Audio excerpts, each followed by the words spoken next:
السلام علیکم friends, my name is Zohaib Hussain and you are watching Zohaib TV. آج کی ویڈیو ایسے شخص کے بارے میں ہے کہ جس کے پیدا ہونے سے پہلے ہی اس کے ماں باپ میں علیحدگی ہو گئی۔ اس کا باپ ایک شام سے تعلق رکھنے والا مسلمان تھا جس کا نام عبدالفاتح جندالی تھا، جبکہ اس کی ماں ایک امریکن خاتون تھی جس کا نام جونی تھا۔ اس کی پیدائش کے بعد اس کی ماں مالی بحران کا شکار ہو گئی اور اس نے ایک دن اسے اڈاپٹ کروانے کے لیے ایک اشتہار اخبار میں دے دیا۔ کون تھا وہ شخص؟ وہ کوئی اور نہیں، مائکروسافٹ کے بعد جدید ٹیکنالوجی میں اپنا نام بنانے والا ایپل کمپنی کا کو فاؤنڈر اسٹیو جابز تھا۔ جی فرینڈز، یہ وہی اسٹیو جابز ہے جس کی بنی ہوئی پروڈکٹس آج دنیا کے ہر کونے میں استعمال ہوتی ہیں۔ ایپل کے بارے میں کہا جاتا ہے کہ یہ مائکروسافٹ کے بعد دنیا کی سب سے بڑی ٹیکنالوجی کی کمپنی ہے، لیکن یہ سفر اتنا آسان نہ تھا چونکہ اسٹیو جابز منہ میں سونے کا چمچ لے کر پیدا نہیں ہوا تھا۔ اسٹیو کی ماں جونی کے اخبار میں اشتہار کے بعد بہت سے جوڑوں نے ان سے رابطہ کیا، لیکن اسٹیو جابز کو ایک ایسے غریب جوڑے نے اڈاپٹ کر لیا جو کہ خود مالی بحران کا شکار تھے۔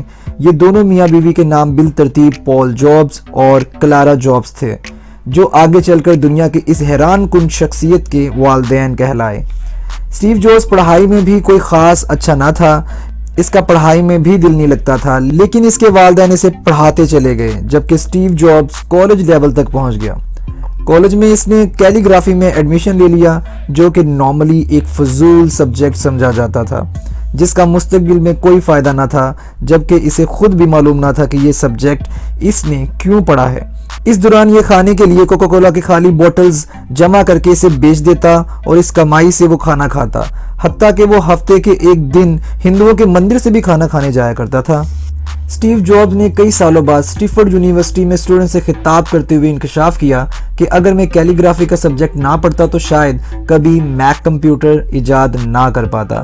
مجھے کیلی گرافی میں ایڈیٹنگ کے اس سسٹم کی ٹریننگ دی گئی تھی اور مجھے کالج سے نالائکی اور عدم توجہ کی وجہ سے نکال دیا گیا تھا۔ اسٹیو جابز نے جاب کی تلاش میں کئی ویڈیو گیمز بھی بنائی اور کمپیوٹر فرمز میں انتہائی لوور گریڈز پر کام بھی کیا۔ 1976 میں اسٹیو جابز نے اپنے دو ساتھیوں رون وینی اور اسٹیو وزنائک کے ساتھ مل کر ایپل کی بنیاد رکھی، لیکن اسٹیو جابز کا اصل کارنامہ کچھ اور تھا۔ اسٹیو جابز 2004 میں پینکریاز یعنی کہ لبے کے کینسر کا شکار ہو گیا، جس کے مریض عموماً 6 ماہ میں مر جاتے ہیں، لیکن ان دنوں اسٹیو آئی پوڈ بنا رہا تھا اور اس نے ڈاکٹر سے کہا کہ ابھی میرے بہت سے کام کرنے باقی ہیں اور میں مرنے کے لیے تیار نہیں ہوں، لیکن ڈاکٹرز نے اسے بتایا کہ اس مرض میں مبتلا مریض زیادہ عرصہ زندہ نہیں رہ پاتے، لیکن اسٹیو مرنے کے لیے تیار نہ تھا اور وہ 7 سال تک زندہ رہا۔ یہ تب تک زندہ رہا جب تک آئی فون 5 تیار نہ ہو گیا۔ اسٹیو ایپل سے $1 سالانہ سیلری وصول کرتا تھا، جس میں 50 سینٹس مختلف ڈپارٹمنٹ کی میٹنگ کے وصول کرتا تھا اور 50 سینٹس اپنی کارکردگی کے لیتا تھا، لیکن اس کے باوجود یہ امریکہ کا 42واں امیر ترین آدمی تھا۔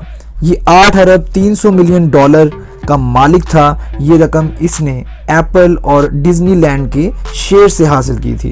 اسٹیو جابز ایپل کے کو فاؤنڈر اور CEO کے طور پر جانے جاتے تھے۔ اسٹیو جابز نے انتہائی قلیل وقت میں ٹیکنالوجی کی دنیا میں ایک نیا دور شروع کر دیا۔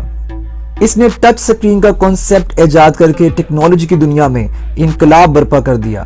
ایپل کی ایجادات میں کنزیومر الیکٹرانکس اور کمپیوٹر سافٹ ویئر شامل ہیں، جبکہ کمپنی کی ہارڈ ویئر پروڈکٹس میں iPhone, smartphone, iPad, tabs, iPod, portable media player, Apple smart watches اور Apple media player TV شامل ہیں، جبکہ کنزیومر سافٹ ویئر میں میک او ایس، آئی او ایس، آئی ٹیونز اور Safari web browser شامل ہیں۔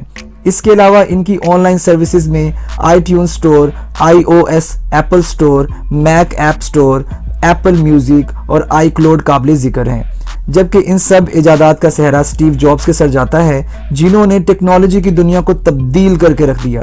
اگر Steve jobs نہ ہوتا تو آج ہم جدید دور کے مطابق کمپیوٹر کا استعمال نہ کر رہے ہوتے۔ اسٹیو جابز 5 اکتوبر 2011 کو کینسر کے مرض کی وجہ سے دنیا سے دور چلا گیا۔ لیکن اس کا ٹچ سکرین کا انقلاب ہمیشہ ہمارے ساتھ رہے گا۔ آج کل ٹچ سکرین لوگوں کی 50% سماجی زندگی کا حصہ ہے۔ دنیا میں جب تک ٹچ سکرین کا کنسیپٹ زندہ رہے گا، اسٹیو جابز کا نام بھی زندہ رہے گا، جس کا والد اسے اس کی پیدائش سے پہلے ہی چھوڑ گیا۔ اس کی ماں نے اسے کسی اور کے سپرد کر دیا، لیکن وہ آج کئی ایجادات کا وارث بن گیا۔